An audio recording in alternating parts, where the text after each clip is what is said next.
Hoy tenemos un nuevo video con historias totalmente distintas, historias de gente común, gente que perdió lo que amaba, que se quedó sola, gente que tocó el fondo en silencio y aún así siguió respirando. Eh, Hoy vamos a leer estas historias. Son vidas totalmente distintas. Algunas son formas de romperse, ¿no? Y de seguir caminando. Y comienzan así. Hola, te escribo ahora que terminó la lluvia acá en Necochea. No sé si alguna vez estuviste acá en invierno, pero el ruido del mar es distinto cuando no hay nadie en la playa. Es un rugido que te hace sentir muy chiquito, como si tus problemas no le importaran a nadie más que a vos. Son las 2 de la mañana. Hace meses que me duermo escuchando tus videos. A veces ni siquiera termino de escuchar la historia porque me quedo dormido. Pero tu voz es lo único que apaga el ruido de mi cabeza. Hoy me animé a escribirte porque siento que, si no lo cuento, me voy a terminar de asfixiar. Mi nombre es Martín, tengo 46 años y hasta hace 2 años yo era el tipo más exitoso del grupo de mis amigos. Tenía un cargo jerárquico en una clínica, una casa que todavía estoy pagando en un barrio lindo y una mujer que se llama Claudia, que era mi mundo entero. No tuvimos hijos, pero teníamos una vida llena, o eso creía yo, hasta que la realidad me pegó un viaje que me dejó de rodillas. Todo empezó a desmoronarse con la enfermedad de mi vieja. Fue un proceso largo, doloroso, de esos que te van comiendo los ahorros y el alma de a poco. Yo soy enfermero de profesión, aunque hace años que no limpiaba una herida, porque estaba en un escritorio. Volver a cuidar, pero esta vez a mi propia mamá, me rompió por dentro. Ver a la mujer que me dio todo, volviéndose una sombra, no sé, me cambió el chip. Me volví irritable. Me obsesioné con el laburo para no pensar y descuidar y descuidé lo más importante. Claudia me aguantó un año de silencios, de yo llegando a las 11 de la noche a casa solo para comer algo y acostarme sin decir ni hola. Ella también estaba sufriendo, pero yo estaba tan encerrado en mi propia historia, en mi propio drama, que no la vi. Un día llegué y la casa estaba a oscuras, no había olor a comida, no estaba la tele prendida, solo había una nota en la mesa del comedor. Se había ido, no con otra persona, como le pasó al pibe de la otra historia que leíste, sino simplemente se había ido de mi lado, porque yo ya no estaba ahí, estaba físicamente, pero era un fantasma. A las 2 semanas mi vieja murió. Me quedé solo en una casa de 5 ambientes. El silencio era tan fuerte que me dolían los oídos. En el laburo empecé a cometer errores. El estrés me pasó factura y me invitaron a tomarme una licencia, que todos sabíamos que era un despido encubierto. En 2 meses perdí a mi madre, a mi mujer y mi carrera. Me encontré a los 46 años, sentado en un sillón, mirando el techo y pensando que mi vida ya se había terminado, que lo que quedaba de ahí en adelante era solo esperar el final. Vendí casi todo, no por dinero, sino porque cada mueble me gritaba lo que ya no tenía. Me subí al auto con un colchón, un par de cajas, con ropa y mis herramientas. Siempre me gustó la madera, era mi cable a tierra, y manejé hasta acá, a la costa. Alquilé un departamento de un ambiente, un monoambiente, que se llueve cuando el viento viene del sur, y me encerré a morir de pena. Pero la vida es rara, ¿viste? Hace un mes estaba caminando por la escollera, bien temprano. Hacía un frío que se partía los labios. Vi a un viejo, tendría unos 80 años, tratando de sacar un medio mundo del agua. El tipo no podía, se le trababa en las rocas. Me acerqué para ayudarlo, casi por inercia de enfermero, ¿viste? Cuando sacamos la red, el viejo me miró, se rió y me dijo: gracias, pibe. El mar hoy no quería soltar nada, pero entre los dos no le quedó otra. Me quedé charlando con él. Se llama Don Luis. Resulta que Don Luis vive acá hace solo 10 años. Perdió a su mujer, perdió un hijo en un accidente. Y ahí estaba él, pescando a las 6 de la mañana, con una sonrisa de oreja a oreja, Le pregunté cómo hacía para no estar resentido con la vida. Me miró fijo, con esos ojos celestes llenos de arruga, y me dijo algo que me cambió la vida. Mirá, Martín, la vida es como la pesca. Hay días que el mar te da y días que el mar te quita. Si te quedas llorando por lo que se lleva la marea de ayer, no vas a ver el barco que está llegando hoy. El dolor es un ancla, pibe. Si no la levantás, no navegás nunca más. Esa noche volví al departamento y en vez de prender la tele para ver las noticias y deprimirme un rato, saqué las herramientas. Tenía unos pedazos de madera que había juntado en la playa. Empecé a talar. No sabía qué estaba haciendo, pero mis manos se movían solas. Pasé toda la noche laburando. Al día siguiente volví a la escollera y le llevé a don Luis una tablita de madera tallada con el nombre de su barco. El viejo casi se pone a llorar. Me dio un abrazo y me invitó a tomar unos mates. Ese fue el principio. Empecé a ayudar a los pescadores a arreglar sus botes, a lijar maderas, a pintar. No me pagan mucho. A veces me dan pescado, a veces unos mangos para el alquiler. Pero volví a sentir que mis manos servían para algo. Volví a hablar con la gente. ¿Hay problemas en mi vida? Sí, un montón. A veces extraño a Claudia tanto que el pecho me arde. A veces me despierto llorando porque me falta la vieja. Tengo dudas y deudas. Tengo miedo al futuro. Y a veces me siento un fracasado por no tener la vida que el mundo dice que un hombre de mi edad debería tener. Pero hay esperanza. Hoy, por ejemplo, rescaté un perro de la calle. Es un rope sarnoso, flaco como un fideo, pero cuando lo bañé y le di de comer, me miró de una forma que no sé cómo explicarte. Sentí que ese perro y yo somos lo mismo, dos bichos que la vida castigó, pero que todavía tienen ganas de mover la cola cuando sale el sol. Estoy saliendo adelante, amigo, no como en las películas. No me gané la lotería ni Claudia volvió corriendo a mis brazos. Salgo adelante cada vez que decido levantarme de la cama. Salgo adelante cada vez que ayudo a un vecino. Salgo adelante cada vez que escucho tus historias y entiendo que mi dolor no es especial, es simplemente humano. Si alguien está escuchando esto ahora, en su cama, sintiendo que el mundo se le viene encima, le quiero decir una sola cosa, no sos el único. El mar se lleva muchas cosas, es verdad. Se lleva la juventud, se lleva a los que amamos, se lleva la seguridad, pero el mar siempre, siempre vuelve a tirar algo a la orilla. Capaz no es lo que vos querías, capaz no es lo que perdiste, pero es algo nuevo, y con eso nuevo se puede construir una balsa. Gracias por leerme, gracias por estar ahí todas las noches.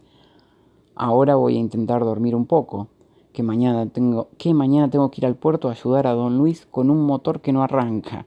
Y si el motor no arranca, lo vamos a intentar de nuevo, porque de eso se trata, ¿no? De seguir intentando hasta que el sol nos encuentre otra vez. Un abrazo grande desde el frío de Necochea, Martín. Y así termina la primera historia. Continuamos con la segunda. Hola, no sé si vas a leer esto. Probablemente no, porque tendrás miles de mensajes en la bandeja de entrada. Pero después de ver tu último video, el de hoy a la tarde, sentí que si no le contaba mi historia a alguien, me iba a terminar de romper. Estoy escribiendo esto desde el celular, parado en la banquina de la ruta, a unos pocos kilómetros de Azul. Son casi las 5 de la mañana. El motor del auto hace ese ruidito de metal enfriándose y afuera no se ve nada. Es un negro absoluto. Solo las luces de algún camión que pasa de vez en cuando y me hace amacar el auto entero. Te sigo hace años. Sos como ese amigo que habla mientras yo laburo, mientras manejo. Y hoy, cuando hablaste de lo que significa empezar de cero, me pegaste en el medio del pecho. Porque hoy me di cuenta de que no tengo más nada. Se me terminó la vida que conocía y lo más loco es que por primera vez en 40 años no tengo miedo. O sí, tengo miedo que me hace temblar las manos, pero es un miedo distinto. Vengo de una familia de esas que ya no existen, o que solo existen en las publicidades de fideos. Mis viejos, Roberto y la abu Elena, están juntos hace 50 años. Somos 4 hermanos. Yo soy el segundo. Crecimos en un ambiente donde la familia era el centro del universo. Los domingos no eran opcionales. El asado, los sobrinos corriendo por el patio, mi viejo mirándonos con ese orgullo de quien dejó una semilla en la tierra y la vio crecer. Mi hermano mayor, el exitoso, ya tiene 2 pibes. Mi hermano más chico ya tiene un nene y mi hermana, que vive en el sur, tiene una nena. Y después estaba yo. Yo era el que se casó con la mujer perfecta. Estuvimos con Silvina desde los 20 años. Éramos la pareja que todos envidiaban. Compramos el terreno, levantamos la casa con mis propias manos. Cada ladrillo que puse lo puse pensando en el cuarto de los chicos. Teníamos todo planeado. El nombre del primero, el color de las paredes, hasta el colegio. Pero pasaron 2 años, 3, 5 y nada. Ahí empezó el calvario que nadie te cuenta.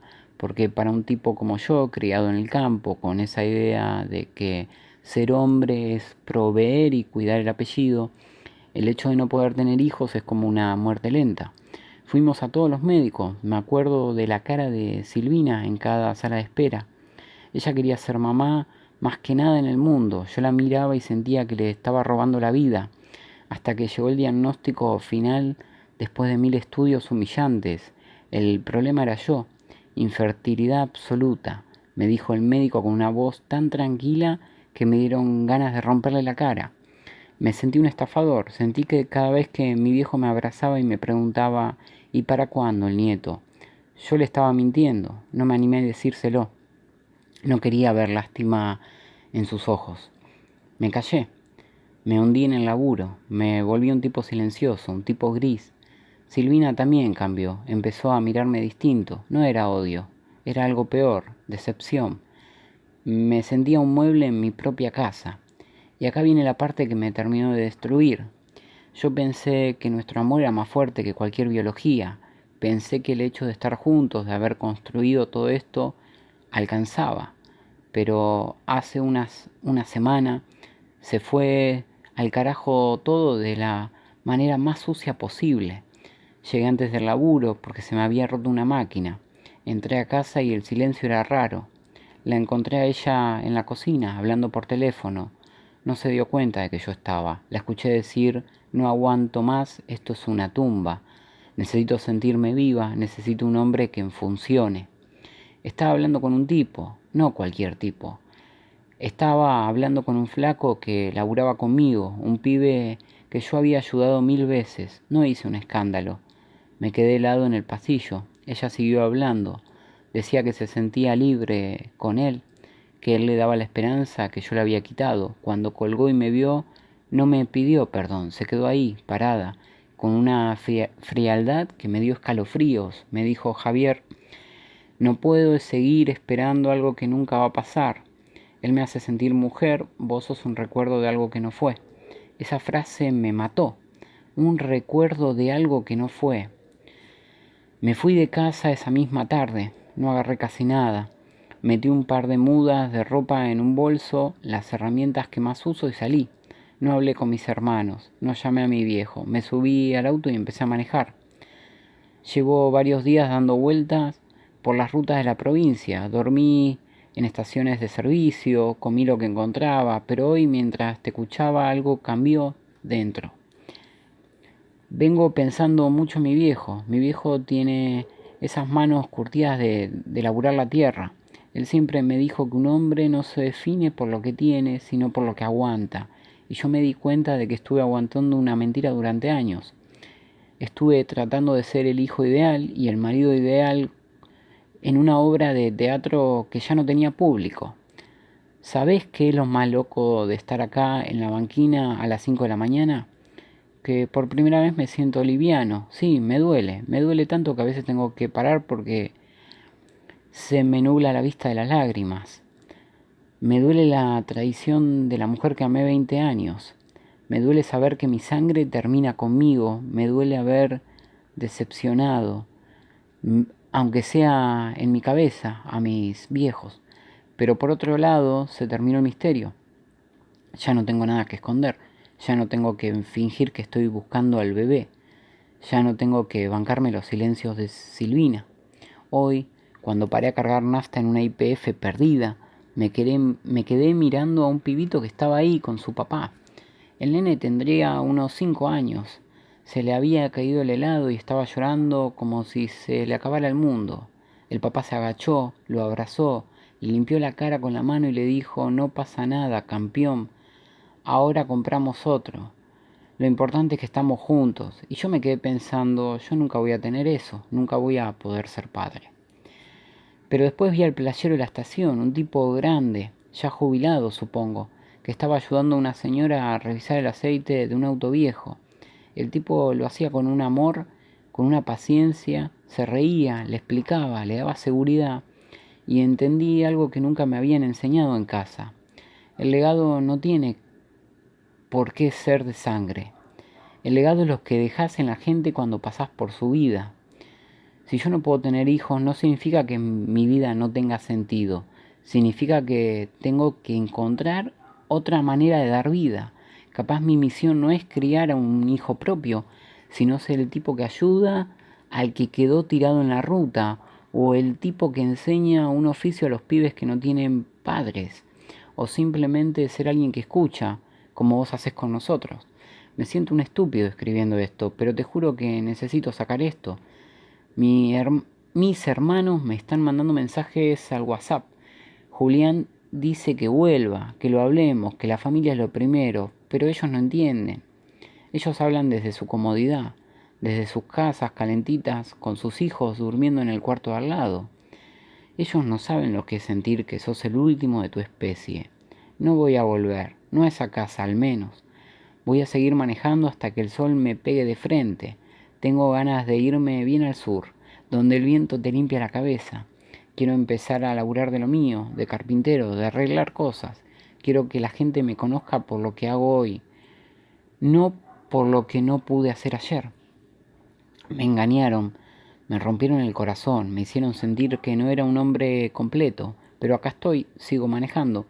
Mi auto todavía aguanta y mi corazón, aunque esté todo emparchado, sigue latiendo. Y eso es esperanza, ¿no? Esperanza no es que todo salga bien, esperanza es saber que aunque todo salga como el orto, vos podés seguir caminando.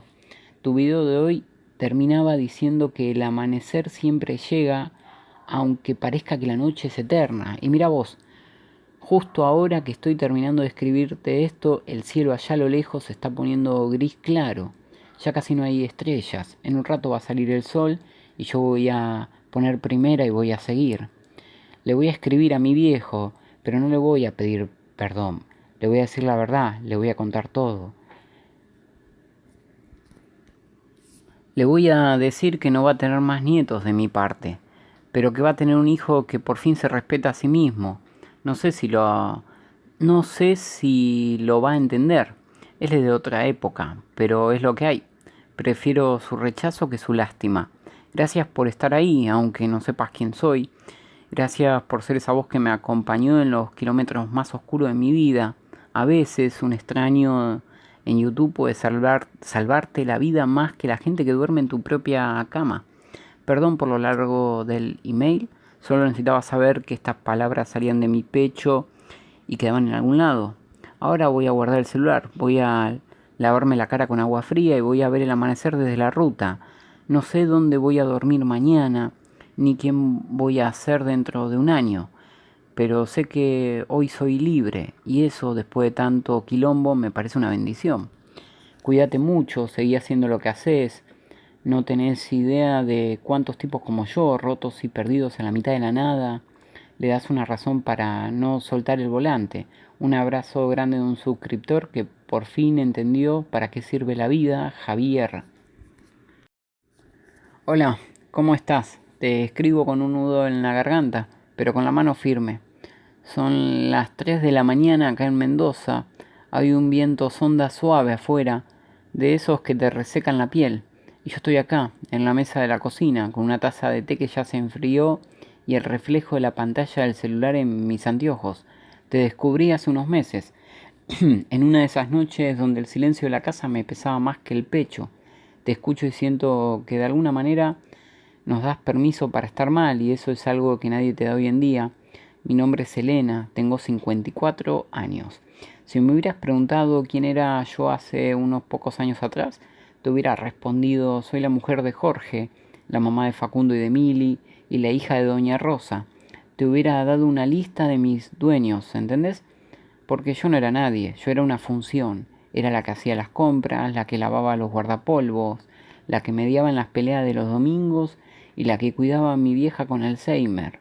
Me pasé 25 años siendo el pegamento de esta familia. Me olvidé de qué color me gustaba, de qué música escuchaba cuando era piba, de cuáles eran mis sueños. Mi problema no fue un estallido, fue una erupción. Fue despertarme un día y darme cuenta de que mis hijos ya no me necesitaban, que mi vieja ya no me reconocía y que mi marido me miraba como se mira un electrodoméstico. Está ahí, funciona, pero no lo ves. El golpe final llegó el año pasado. Jorge, después de un cuarto de siglo de estabilidad, me sentó en este mismo lugar donde estoy ahora y me dijo que se sentía vacío, que la rutina lo había matado. Me dijo que quería encontrarse a sí mismo y que se iba de casa. Al mes me enteré de que se estaba encontrando con una mujer de 30 años en un departamento en el centro de Mendoza. Me quedé sola en esta casa enorme. Mis hijos ya estaban haciendo sus vidas en Córdoba y Buenos Aires. El silencio era un monstruo que me quería comer. Me miré al espejo una tarde y no me reconocí. Vi a una mujer con los ojos apagados, el pelo descuidado y los hombros caídos de cargar problemas ajenos. Esa noche, por primera vez en mi vida, me permití odiar.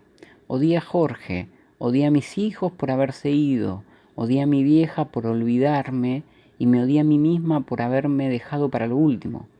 Estuve un mes sin salir de la cama, comiendo galletitas y llorando hasta que no me quedaron lágrimas.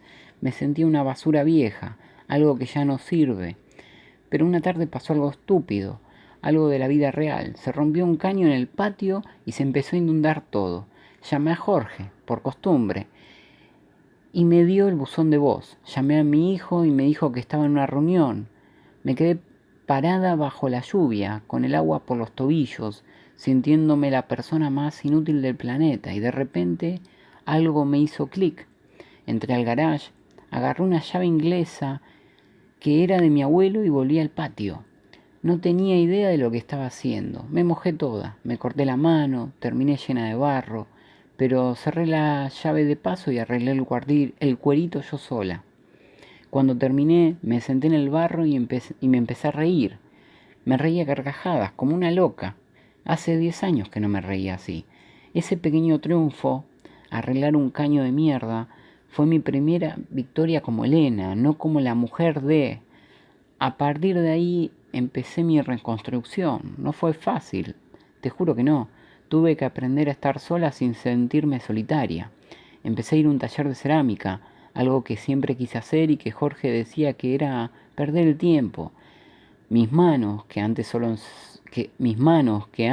servían para limpiar y cocinar, empezaron a crear cosas, platos, cuencos, figuras amorfas. No importa si son lindos, son míos.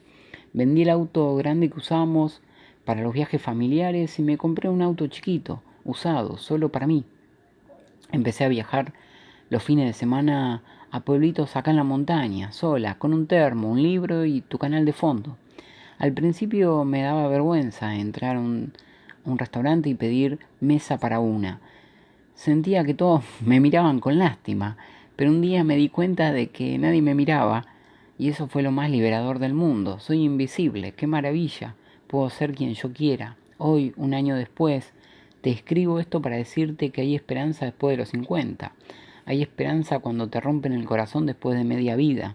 Hace una semana Jorge me llamó, me dijo que las cosas no estaban funcionando con su nueva pareja, que extrañaba la casa, que extrañaba mis cuidados. ¿Y sabes qué le dije? Le dije, Jorge, la mujer que te cuida ya no vive acá.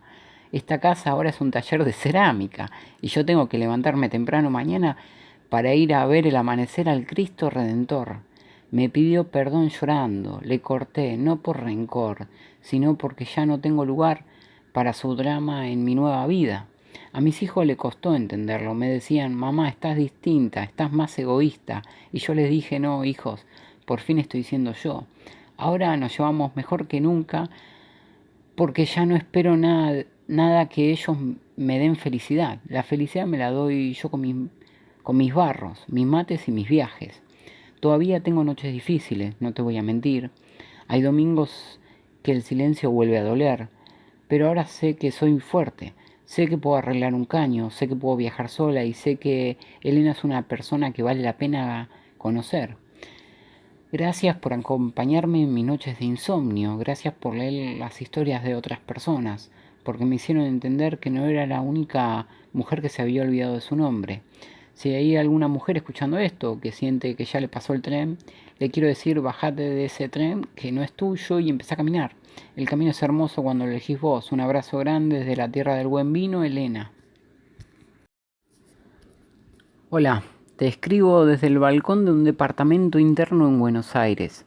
No se ve mucho el cielo, solo las luces de otros edificios y el ruido constante de los aires acondicionados. Son las 2 de la mañana y mañana me tengo que levantar a las 6 para tomar el tren y meterme en una oficina de microcentro 8 horas. Pero hoy no pude dormir, vi tu video sobre los caminos que no tomamos y sentí que me estabas hablando a mí, con mi nombre y mi apellido. Mi nombre es Gabriel, tengo 34 años. Si me hubieras conocido a los 18, te hubiera dicho que para esta edad iba a estar recorriendo el mundo, tocando en los teatros más importantes de Europa. Yo era el prodigio, así me decían en mi pueblo.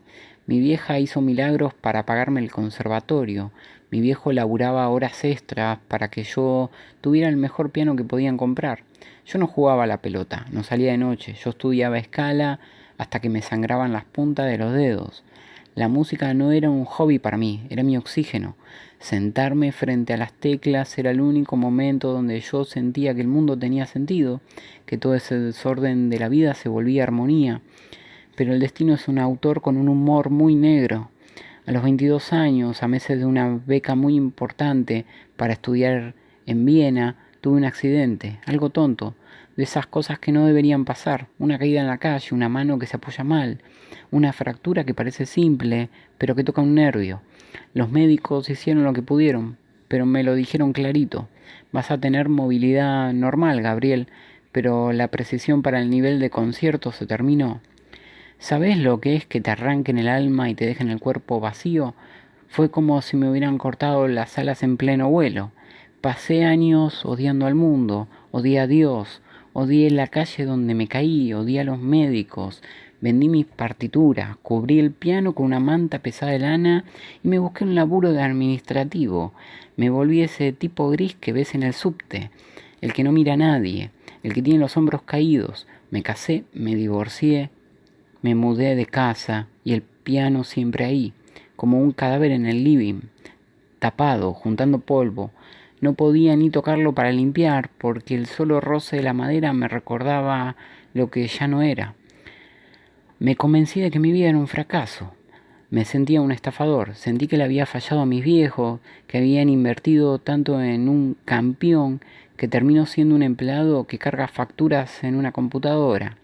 Ese es mi problema, amigo. El problema de vivir una vida que no es la tuya, de usar un traje que no te queda chico y te aprieta el pecho todos los días. Pero hace un mes pasó algo. En la oficina entró una pasante nueva, una chica joven, muy humilde. Un día me escuchó tararear algo mientras tomaba café y me preguntó si me gustaba la música. Le dije con amargura que antes tocaba algo. Ella se iluminó. Me contó que su hermanito menor quería aprender, que tenía un teclado viejo que les habían regalado, pero que no sabían por dónde empezar y que no tenían plata para un profesor. No sé qué me pasó. Supongo que fue el cansancio de estar enojado con la vida. Le dije que lo trajera un sábado al departamento, que yo le enseñaba lo básico. El sábado llegó el nene. Se llama Tiago. Cuando entró al living y vio el piano tapado, se quedó mudo. Me preguntó, ¿por qué tienes el piano escondido, señor? No supe qué responderle. Saqué la manta. El piano estaba desafinado, sucio, pero cuando abrí la tapa y vi las teclas blancas y negras, sentí un escalofrío que me recorrió toda la columna. Tiago se sentó y tocó una nota, una sola. El sonido llenó el departamento y, por primera vez en 12 años, no sentí dolor, sentí paz. Empecé a enseñarles. Mis manos ya no tienen la velocidad de antes. Mis dedos se traban en los pasajes difíciles. Nunca voy a poder tocar a Beethoven como soñaba, pero cuando vi la cara de ese nene, cuando logró armar su primera melodía, Entendí algo que me cambió la vida. Mi sueño no era ser un concertista famoso. Ese era mi ego. Mi sueño era la música. Y la música no se había ido a ningún lado. Estaba ahí, esperando que yo dejara de llorar por lo que perdí para disfrutar lo que todavía tengo. Hoy, Tiago viene todos los sábados y no solo eso. Empecé a tocar de nuevo, solo para mí. Toco cosas simples, baladas, canciones que me gustan. Ya no me importa la perfección. Me importa el sonido. Me importa que, aunque mi mano no sea perfecta, todavía puedo crear bellezas. Sigo yendo a la oficina, sigo tomando el tren a las 6 de la mañana.